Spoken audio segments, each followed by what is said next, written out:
Pancasila itu Pancasila merujuk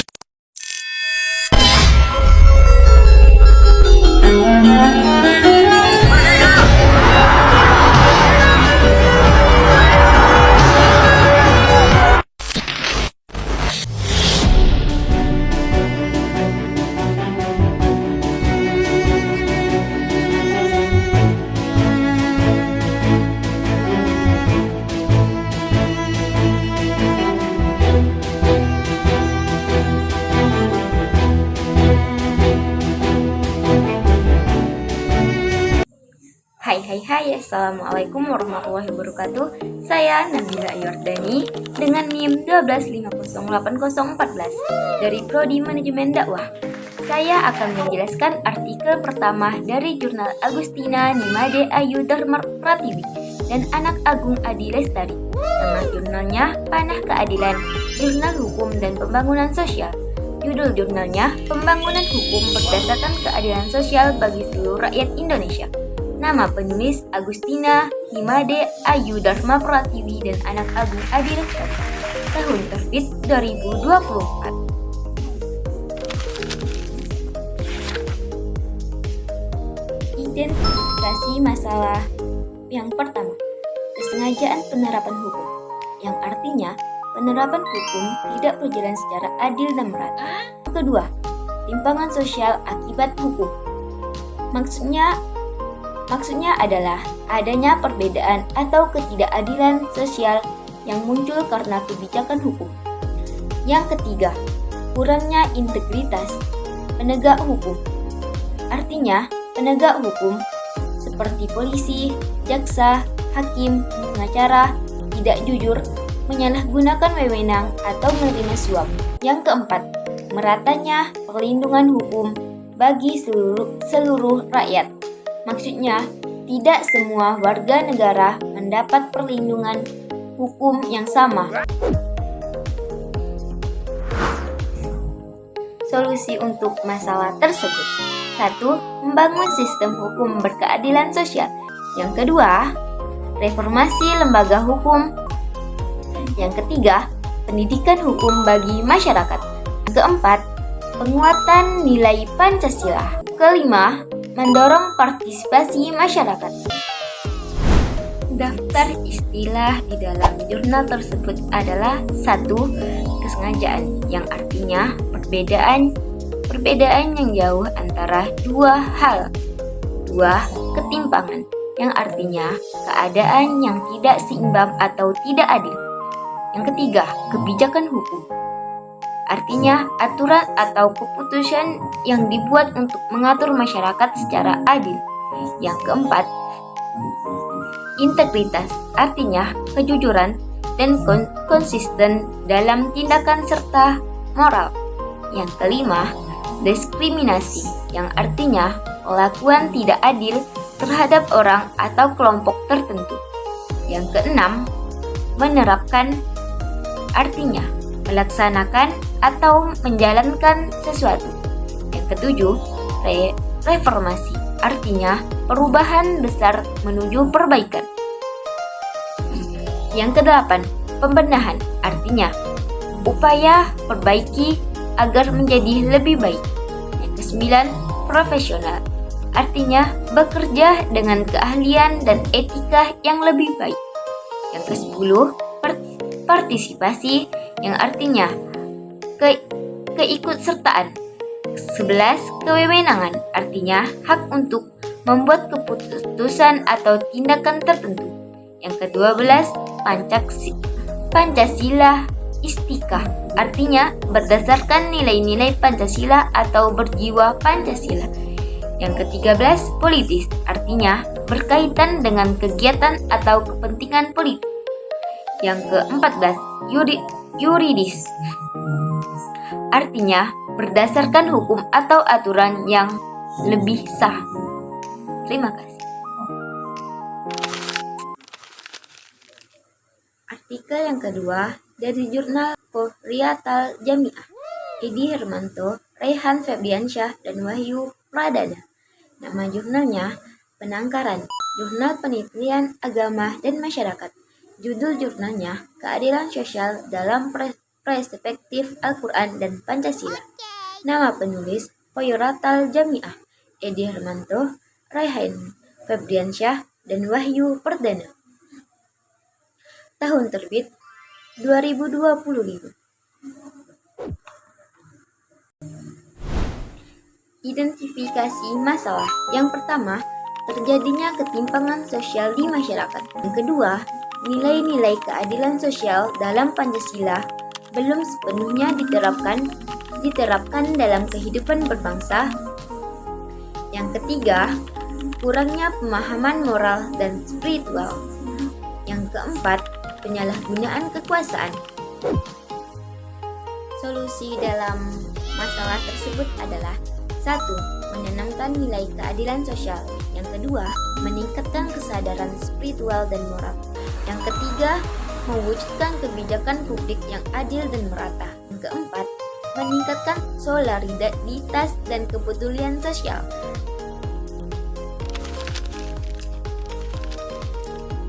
Daftar istilahnya adalah: 1. Spiritual, artinya adalah hal yang berhubungan dengan jiwa, batin, atau keimanan seseorang terhadap Tuhan. 2. Konflik, artinya pertentangan atau perbedaan pendapat antara dua pihak atau lebih. 3. Intoleransi, artinya sikap tidak mau menerima perbedaan, terutama dalam hal agama, suku, atau pendapat. Yang keempat, solidaritas, artinya rasa kebersamaan dan saling mendukung antar individu dalam kelompok. 5. Transparan, artinya terbuka dan jujur dalam menyampaikan informasi, tidak menutupi apapun. 6. Keadaban, artinya sikap berperilaku sopan, beretika, dan menghormati sesama dalam kehidupan bermasyarakat. 7. Moral, artinya nilai-nilai kebaikan yang menjadi pedoman perilaku seseorang. 8. Moderasi, artinya sikap seimbang, tidak ekstrim, dan menghargai perbedaan dalam berpikir atau bertindak. 9. Empati, artinya kemampuan merasakan dan memahami perasaan orang lain. 10. Kosmologis, artinya berkaitan dengan asal-usul, struktur, dan keteraturan alam semesta menurut pandangan tertentu. Artikel yang ketiga dari jurnal Soenario. Nama jurnalnya Jurnal Etika Sosial. Judul jurnalnya Pancasila dan Prinsip-Prinsip Keadilan. Nama penulis Soenario. Tahun terbit 2022. Identifikasi masalah. 1. Ketimpangan sosial dan ekonomi.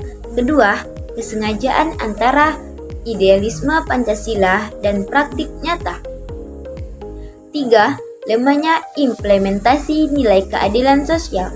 4. Kurangnya pemahaman nilai Pancasila dalam kebijakan publik. Solusi dari masalah tersebut adalah: 1. Memperkuat pendidikan Pancasila dan etika sosial. 2. Menerapkan kebijakan publik berlandaskan nilai keadilan sosial. 3. Menegakkan hukum secara tegas dan adil. 4. Meningkatkan moralitas sosial dan etika pemerintahan.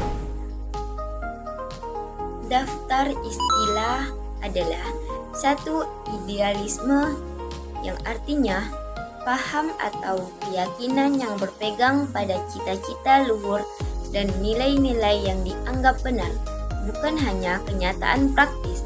2. Praktik, artinya pelaksanaan nyata dari teori, rencana, atau ajaran.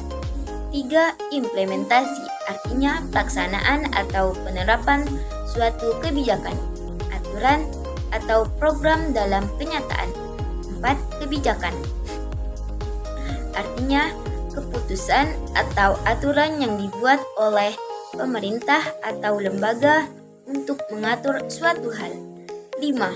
Etika, artinya aturan atau prinsip moral tentang apa yang dianggap baik dan benar dalam perilaku manusia. 6. moralitas, yang artinya kualitas atau tingkatan kebaikan seseorang dalam menjalankan nilai-nilai moral, kesadaran tentang benar dan salah. 7. Distributif, yang artinya bersifat membagikan atau mendistribusikan secara adil dan merata. 8. Universal, yang artinya bersifat umum, berlaku untuk semua orang atau di seluruh dunia.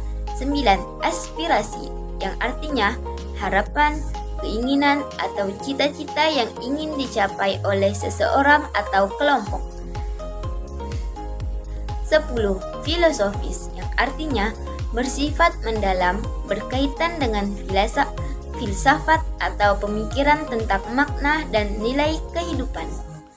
11. Inklusif, artinya bersifat terbuka dalam menerima semua pihak tanpa membeda-bedakan. Sekian dari tugas video yang saya buat. Saya pamit undur diri. Wassalamualaikum warahmatullahi wabarakatuh. Sampai jumpa di video selanjutnya. Bye bye.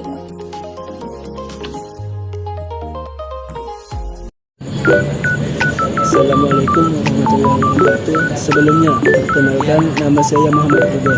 Saya di sini ingin menjelaskan tentang Pancasila yang memiliki jurnal yang bernama Pertahanan dan Keselamatan Bangsa yang berjudul Melindungi Segenap Bangsa. Nama penulis Heru Nardiansah, SPD MPD, tahun terbit 2004. Oke, permasalahannya di sini itu pahamnya radikal ketimpang sosial dan kurangnya pendidikan agama modern. Ciri-cirinya yaitu adanya kelompok ekstrem dan penyebaran kebencian serta tindakan kekerasan. Oke, tujuan kami membahas ini yaitu agar menjaga keamanan dan melindungi warga dari ancaman terorisme serta menciptakan perdamaian nasional. Solusinya yaitu edukasi masyarakat tentang toleransi dan moderasi agama serta menegakkan hukum tegas terhadap pelaku terorisme dan kerjasama antara aparat keamanan masyarakat. Oke. Daftar istilah yang saya dapatkan yaitu terorisme, yang artinya kekerasan untuk menimbulkan ketakutan publik, dan radikalisme yaitu paham ekstrim yang menolak perbedaan. Adapun moderasi yaitu sikap seimbang dan toleransi di dalam beragama. Adapun nasional artinya segala hal yang berkaitan dengan bangsa Indonesia sebagai satu kesatuan. Edukasi artinya memberi pengetahuan. Adapun sosial artinya interaksi kepada masyarakat, dan toleransi artinya menghargai. Oke, saya akan melanjutkan artikel kedua, yaitu jurnal yang bernama Filsafat dan Kebangsaan yang berjudul Pancasila sebagai dasar melindungi segenap bangsa. Nama penulis Ridho Al-Fatiji, tahun terbit 2004. Oke, permasalahannya di sini yaitu melemahnya penerapan nilai Pancasila dalam kehidupan sehari-hari. Ciri-cirinya seperti hilangnya rasa gotong royong, menurunnya toleransi, dan kurangnya rasa cinta pada tanah air. Tujuan kami membahas ini agar menanamkan nilai-nilai Pancasila agar bangsa tetap bersatu, adil, dan makmur. Solusinya yaitu pendidikan karakter berbasis Pancasila di sekolah dan masyarakat, serta kampanye nasional cinta Pancasila dan NKRI. Dan yang terakhir yaitu teladan dari pemimpin penerapan nilai Pancasila. Adapun daftar istilah yang saya dapatkan di sini, yang pertama gotong royong, artinya kerjasama dan saling membantu antar warga. Nasionalisme, yang artinya rasa cinta dan bangga terhadap bangsa dan negara. Adapun Pancasila yaitu dasar negara Indonesia.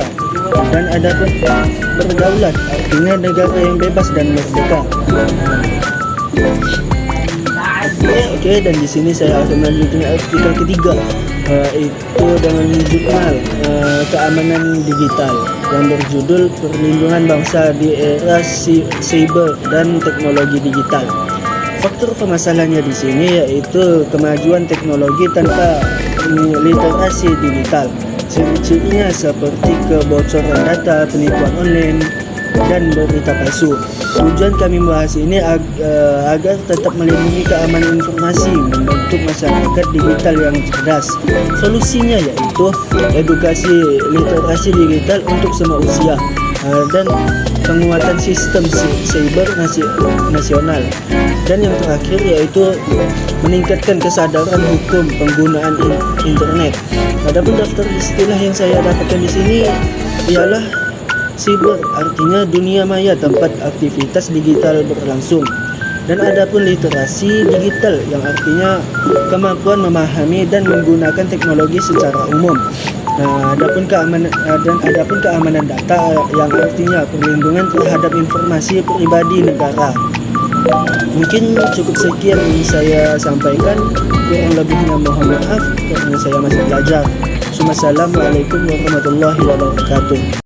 Assalamualaikum warahmatullahi wabarakatuh. Perkenalkan, nama saya Fazar Tanda Permana dari Prodi Manajemen Dakwah kelas 1B NIM 125084020 Fakultas Dakwah dan Komunikasi Islam. Oke, untuk tujuan saya bikin video ini dimana ditugaskan oleh dosen Pancasila untuk mengkaji artikel, yaitu untuk artikel pertama, nama artikelnya ini Penelitian dan Pengembangan Kesehatan Masyarakat Indonesia yang berjudul Kajian Mitigasi Bencana Tanah Longsor berdasarkan Permendagri nomor 33 tahun 2026 yang ditulis oleh Lugas Yen Prastowo, tahun terbit pada bulan Juli 2020. Oke, untuk identifikasi masalah yang pertama kurangnya kesiapsiagaan masyarakat, yang kedua keterlambatan evakuasi pasca longsor, yang ketiga ketidakcukupan infrastruktur mitigasi. Oke, untuk faktornya kurangnya pelatihan komunitas seperti remaja dan pecinta alam dan birokrasi pendoman nasional. Untuk ciri-cirinya respon lambat yang mengakibatkan peningkatan korban jiwa dan kerusakan lingkungan yang terus berulang terjadi. Untuk solusi meningkatkan simulasi mitigasi berbasis komunitas untuk mempercepat respon. Untuk daftar istilah dalam jurnal yaitu yang pertama infrastruktur mitigasi, yaitu pembangunan fisik dan penerapan teknologi yang dirancang untuk mengurangi risiko dan dampak dari bencana tersebut. Yang kedua evakuasi, memindahkan orang atau barang ke tempat yang lebih aman dari tempat bencana tersebut. Untuk data reduction, data ini proses penyederhanaan kumpulan data yang besar dan kompleks menjadi bentuk yang lebih ringkas untuk mempertahankan informasi penting. Untuk data display, data ini mengacu pada penyajian data dalam berbagai bentuk agar lebih mudah dipahami. Untuk data soundlines, data ini mengacu pada penarikan kesimpulan, proses merangkum temuan utama dari analisis data untuk menjawab pertanyaan penelitian atau memberikan wawasan baru. Oke, itu untuk daftar istilah di dalam jurnal tersebut. Oke, kita masuk ke artikel yang kedua, di mana artikel ini yang bernama Jurnal Formatif yang berjudul Pengaruh Strategi Penyuluhan dan Tingkat Pendidikan Terhadap Kepedulian Kesehatan Lingkungan yang ditulis oleh Supo Pratowo. Untuk identifikasi masalahnya itu yang pertama rendahnya kepedulian lingkungan, yang kedua perusakan sumber permasalahan lingkungan, yang ketiga kurangnya pendidikan adat. Oke, untuk ciri-cirinya degradasi kesehatan lingkungan, konflik adat modern, peningkatan penyakit. Solusinya itu ciri-cirinya. Kita masuk ke solusinya. Yaitu solusinya penyuluhan berbasis pendidikan untuk peningkatan kesadaran dan pelestarian. Oke, itu identifikasi masalahnya. Daftar istilah di dalam jurnalnya itu yang pertama eksploitasi alam, yakni pemanfaatan dan ekstraksi sumber daya alam secara berlebihan dan tidak berkelanjutan untuk kepentingan manusia. Yang kedua degradasi, Degradasi adalah proses penurunan, kemerosotan atau kemunduran kualitas dari suatu menjadi lebih buruk. Yaitu yang ketiga, Homo faber. Homo faber adalah manusia sang pencipta, menyinggung gagasan bahwa manusia mampu mengendalikan nasib dan lingkungan mereka sebagai hasil dari penggunaan alat. Oke, untuk yang terakhir, ilustrasi bumi. Ilustrasi bumi adalah gambaran permukaan bumi.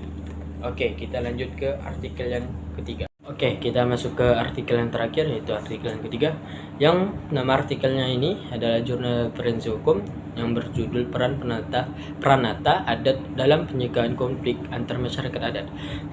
Penulisnya adalah Putu Agus Dau dan Ketut Sukadana, yang terbit pada tahun 2020, nomor 1. Untuk identifikasi masalahnya itu pengaturan penanganan konflik sosial di Indonesia menurut UUD nomor 7 tahun 2012 kurang maksimal, terutama konflik antar kelompok masyarakat adat yang mengganggu harmoni sosial. Untuk faktornya heterogenitas sosial, ketimpangan ekonomi, pelanggaran norma adat, konflik perbatasan desa, dan sengketa dengan investor. Untuk ciri-cirinya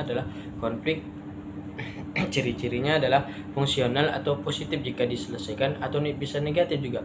Destruktif adalah skala kecil hingga besar, Latin hingga manifest jika tidak dicegah. Oke, untuk solusi pencegahannya, solusinya adalah pencegahan melalui sistem peningkatan dini, mediasi adat atau musyawarah mufakat, rekonsiliasi pasca konflik, dan pengakuan lembaga adat oleh pemerintah. Untuk daftar istilah di sini, untuk daftar istilah yang pertama adalah heterogenitas sosial adalah kondisi masyarakat yang terdiri dari berbagai macam perbedaan seperti suku, agama, ras, budaya, kerjaan, hingga status sosial. Untuk istilah yang kedua, ketimpangan ekonomi, di mana ketimpangan ekonomi adalah distribusi atau kekayaan atau pendapat yang berbeda atau tidak merata di dalam kalangan masyarakat tersebut. Yang ketiga adalah sengketa dengan investor, di mana sengketa dengan investornya adalah perselisihan yang terjadi antara investor dengan tempat yang dia investasikan di situ. Oke, sekian dari saya.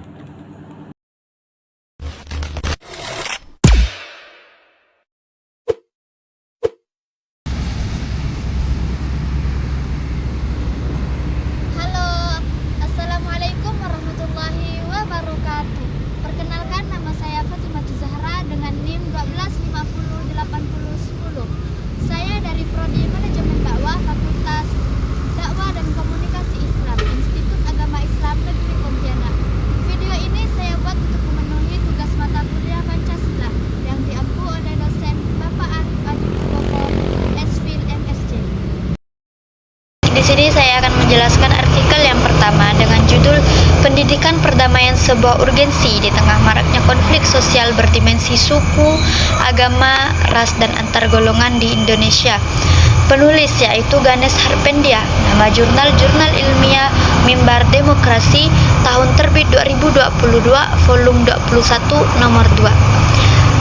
Identifikasi masalah yang pertama dalam jurnal ialah konflik sosial yang melibatkan isu suku, agama, ras, dan antar golongan. Faktornya yaitu ketimpangan sosial dan ekonomi. Yang kedua, minimnya literasi multikultural dan toleransi. Ciri-ciri yaitu melibatkan identitas kelompok. Yang kedua, bersifat emosional dan kolektif. Sedangkan identifikasi masalah yang kedua yaitu minimnya integrasi pendidikan perdamaian dalam kurikulum formal. Pendidikan perdamaian belum menjadi bagian integral dari sistem pendidikan nasional. Faktor yang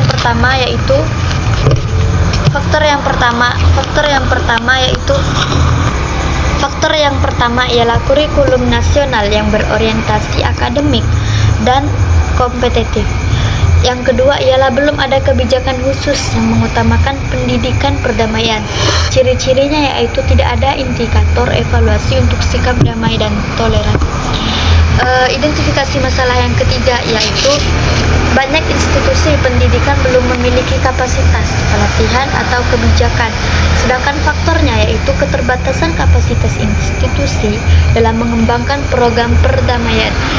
Sedangkan ciri-cirinya yaitu kegiatan sekolah yang tidak mendukung identitas sekolah, identitas perdamaian. Sedangkan tujuan solusi dari jurnal yaitu kurikulum perlu memasukkan materi yang menanamkan nilai toleransi, empati, dan dialog lintas identitas sejak dini. Yang kedua yaitu pemerintah dan dinas pendidikan perlu merancang kurikulum yang eksplisit mengajarkan nilai-nilai perdamaian dan resolusi konflik.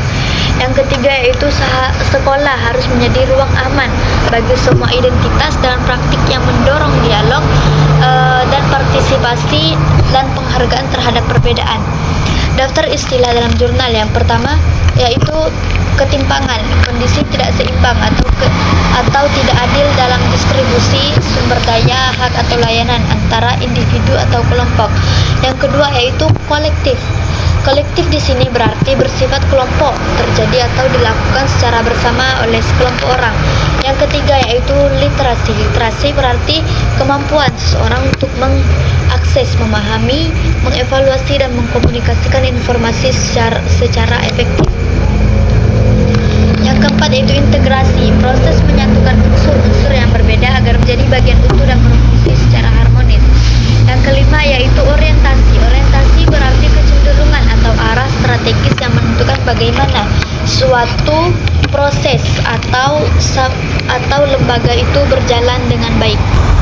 Baik, saya akan masuk ke artikel yang kedua dengan judul Dampak Ketimpangan Ekonomi Terhadap Konflik Sosial di Indonesia dengan nama penulis Aan Gunawan. Nama jurnal Jurnal Penelitian Ibnu Rusyd, tahun terbit 2023, volume 2 nomor 1. Identifikasi masalah yang saya dapatkan dalam jurnal yang pertama yaitu terjadi kesenjangan yang signifikan antar kelompok masyarakat dalam hal pendapatan atau kepemilikan aset. Faktornya yaitu masyarakat yang terpinggirkan merasa tidak adil yang dapat memicu kecemburuan sosial dan ketegangan antar kelompok. Ciri-cirinya yaitu perbedaan mencolok antar kelompok kaya dan miskin. Sedangkan identifikasi masalah yang kedua yaitu kelompok ekonomi bawah seringkali tidak memiliki akses yang memadai terhadap pendidikan berkualitas dan peluang kerja yang layak. Faktornya yaitu hal ini memperkuat siklus kemiskinan dan memperbesar jurang sosial yang jadi pemicu konflik horizontal. Ciri-cirinya yaitu banyak anak dari keluarga miskin tidak melanjutkan pendidikan ke jenjang lebih tinggi karena biaya, lokasi, atau kebutuhan bekerja. Yang ketiga yaitu ketimpangan ekonomi menciptakan kelompok-kelompok sosial yang terisolasi dan saling mencurigai satu sama lain. Faktornya yaitu solidaritas sosial lemah dan potensi konflik meningkat karena kurang rasa kebersamaan. Ciri-cirinya yaitu ketimpangan menciptakan rasa saling curiga atau ketidakpercayaan dan penurunan koneksi sosial dalam komunitas. Tujuan solusi dari jurnal yaitu yang pertama mengurangi ketimpangan ekonomi antar kelompok masyarakat. Yang kedua meningkatkan akses pendidikan dan kesejahteraan sosial bagi kelompok rentan. Yang ketiga mendorong peran institusi dalam transformasi sosial yang inklusif. Daftar istilah dalam jurnal yang saya dapatkan ialah signifikan. Signifikan di sini berarti istilah yang menunjukkan bahwa satu variabel peristiwa atau kebijakan. Yang kedua solidaritas. Solidaritas di sini berarti ikatan sosial yang terbentuk dari rasa saling peduli dan saling membantu dan dari kesederhanaan pentingnya bersama. Baik, di sini saya akan masuk ke jurnal artikel yang ketiga dengan judul Dinamika Konflik dan Perdamaian Aceh. Penulis Hani Nur Pratiwi. Nama jurnalnya Jambura Histori dan Kulture Jurnal. Tahun terbit Juli 2019, volume 1 nomor 2. Identifikasi masalah dalam jurnal. Yang pertama, ketidakpuasan terhadap pemerintah pusat. Faktornya, munculnya gerakan separatis seperti Negara Islam Indonesia oleh Daud Barweh. Ciri-cirinya, Aceh dijadikan bagian dari Provinsi Sumatera Utara, menghilangkan status istimewa sebelumnya. Yang kedua, eksploitasi sumber daya alam tanpa keadilan sosial. Faktornya di sini munculnya gerakan Aceh Merdeka tahun 1976 sebagai bentuk perlawanan. Ciri-cirinya, masyarakat lokal tidak merasakan pembangunan atau kesejahteraan dari kekayaan daerahnya. Yang ketiga, sentralisasi kekuasaan dan minimnya otonomi daerah. Faktornya di sini ialah konflik horizontal dan vertikal meningkat hingga akhirnya mendorong tuntunan otonomi khusus. Ciri-cirinya, kebijakan nasional tidak mempertimbangkan kekhususan budaya dan sejarah Aceh. Tujuan solusi dari jurnal yang saya dapatkan, yang pertama ialah mengurangi ketegangan antara pemerintah pusat dan daerah. Yang kedua ialah meningkatkan kesejahteraan masyarakat Aceh secara mandiri. Yang ketiga, mewujudkan perdamaian yang berbasis keadilan dan pengakuan identitas lokal. Daftar istilah yang saya dapatkan ialah separatis. Separatis di sini memisahkan wilayah tertentu dari negara yang ada. Eksploitasi yaitu tindakan mengambil manfaat sebesar-besarnya dari suatu sumber daya tanpa memberikan kompensasi yang layak. Yang ketiga, sentralisasi sistem pemerintahan atau pengelolaan di mana otoritas utama berada di pusat nasional dan daerahnya hanya menjalankan instruksi tanpa kewenangan penuh. Di sini sudah cukup saya dari jurnal pertama sampai jurnal ketiga menjelaskan tentang bagaimana sih perpecahan di Indonesia ini, perpecahan konflik yang banyak sekali terjadi di negara Indonesia ataupun di masyarakat kita ini.